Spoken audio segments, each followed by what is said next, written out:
Hi guys, welcome to শিখবো আমি pro. শিখবো আমি প্রো চ্যানেলে আমি মোহাম্মদ তাহিন আপনাদের সকলকে স্বাগতম। আজকে আমাদের আলোচ্য বিষয় রাঙ্গামাটি শহরের কয়েকটি দর্শনীয় স্থান সম্পর্কে জানানো। ১. ঝুলন্ত ব্রিজ। ২. সুবলং ঝর্ণা। ৩. ঘাগরা ঝর্ণা। ৪. পলওয়েল পার্ক। চলন শুরু করা যাক। ১. ঝুলন্ত ব্রিজ। স্থান: তবলছড়ি ডিয়ার পার্ক, তবলছড়ি, রাঙ্গামাটি। কিভাবে যাওয়া যায়? রাঙ্গামাটি শহরে তবলছড়ি হয়ে সড়ক পথে সরাসরি পর্যটন কমপ্লেক্সে যাওয়া যায়। এখানে গাড়ি পার্কিংয়ের সুব্যবস্থা রয়েছে। যারা ঢাকা বা চট্টগ্রাম থেকে সার্ভিস বাসে করে আসবেন তাদের তবলছড়িতে নেমে অটোরিকশা যোগে রিজার্ভ করে যেতে হবে। যোগাযোগ: ব্যবস্থাপক, পর্যটন কর্পোরেশন, রাঙ্গামাটি পার্বত্য জেলা। সদর উপজেলার তবলছড়ি এলাকায় নয়নাভিরাম ৩৩৫ ফুট দীর্ঘ এ সেতুটির অবস্থান।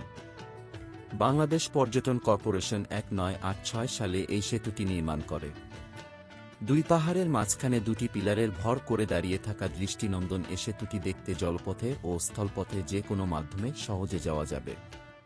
বর্তমানে সেতুটি রাঙ্গামাটির প্রতীক হিসেবে দেশ-বিদেশে পরিচিতি লাভ করেছে। ২. সুবলং ঝর্ণা। বাংলাদেশের একটি প্রাকৃতিক সৌন্দর্যমণ্ডিত উঁচু পাহাড়ি ঝর্ণা। এটি বৃহত্তর রাঙ্গামাটি জেলার বরকল উপজেলাধীন ১ নং সুবলং ইউনিয়নের চিলারডাক নামক স্থানে কাপ্তাই হ্রদের কোল ঘেঁষে কর্ণফুলী নদীর অববাহিকায় অবস্থিত জলরাশির ঝর্ণা।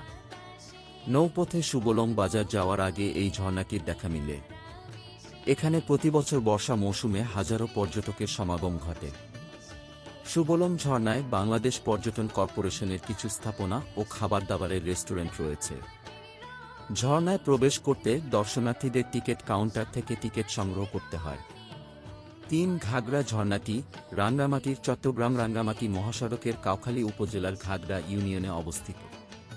এলাকাটি কলাবাগান নামেও পরিচিত, তাই স্থানীয়ভাবে এটি কলাবাগান ঝর্ণা হিসেবেও পরিচিত।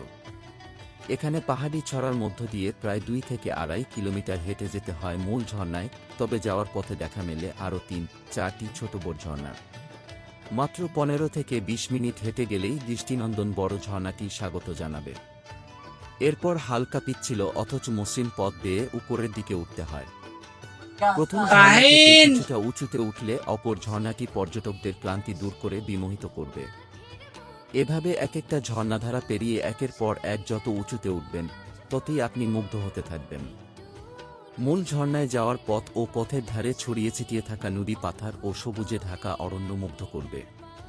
এ পথের সর্বশেষ অংশে দেখা মিলবে সবচেয়ে বড় ঝর্ণাটির। প্রতিটি ঝর্ণারই রয়েছে স্বতন্ত্র কিছু বৈশিষ্ট্য যা না দেখলে কারো বিশ্বাস হবে না।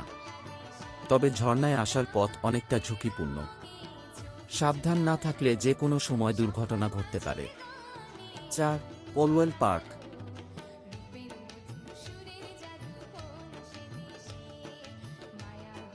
তো এতক্ষণ সাথে ছিলাম আমি তাহিন আপনাদের সাথে। ধৈর্যের সাথে ভিডিওটি দেখার জন্য আপনাকে ধন্যবাদ। আপনি যদি এখান থেকে নতুন কিছু শিখে থাকেন, যদি মনে হয় চ্যানেলটি উপকারী, দয়া করে সাবস্ক্রাইব করে সাথে থাকুন।